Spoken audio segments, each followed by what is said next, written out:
Chers compatriotes, j'ai reçu beaucoup de vos messages.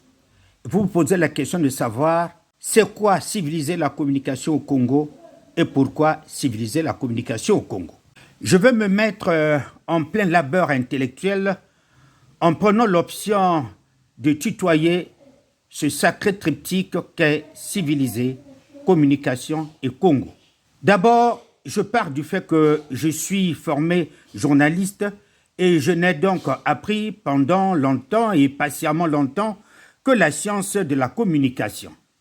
Ensuite, me voici membre de l'institution qui a la charge de réguler la communication dans mon pays, le Conseil supérieur de la liberté de communication, une institution constitutionnelle.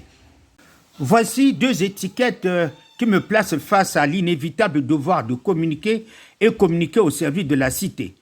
Ne me dites pas de peigner la girafe, c'est-à-dire de ne rien faire de mon temps qui m'a tant façonné communicateur de tous les temps et pour longtemps, éludant tous les codes chronophagiques qui auraient pu constituer un sérieux frein à ma destinée.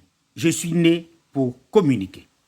Attention, je ne prends pas des vessies pour des lanternes, c'est-à-dire fait de grossières illusions sur ma coruscante volonté de fouiner toutes les cachettes du savoir pour ainsi macadamer mon arrière-conscience, se battant à corps et à cri à conscientiser consciemment les consciences inconscientes.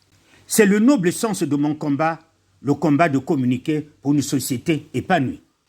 Loin d'être le factotum de la communication dans mon pays, je suis tout de même un maillon de la chaîne de la communication au Congo. Et à ce titre, je m'approprie le devoir de contribuer à civiliser la communication dans mon pays. Je ne saurais me mettre dans une situation abracadabrantesque, véritable fuite en avant de mon devoir de communicateur d'une part et celui de régulateur de la communication d'autre part.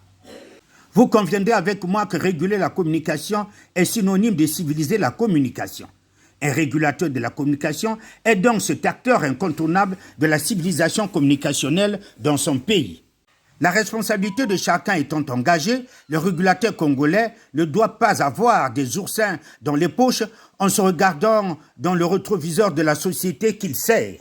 J'ai toujours cru qu'il nous faut gagner le combat gramscien, c'est-à-dire le combat de l'évolution des idées, pour réaliser qu'il n'existe aucune communication dans le silence et que dans toutes les sociétés, les régulateurs bègues, sourds et muets sont des effigies de l'incommunicabilité sociale qui mènent une vie de bâton de chaise. Croyez-moi, mes chers compatriotes, que j'ai pris un engagement prométhéen pour toujours échanger avec vous sans relâche ni flagornerie.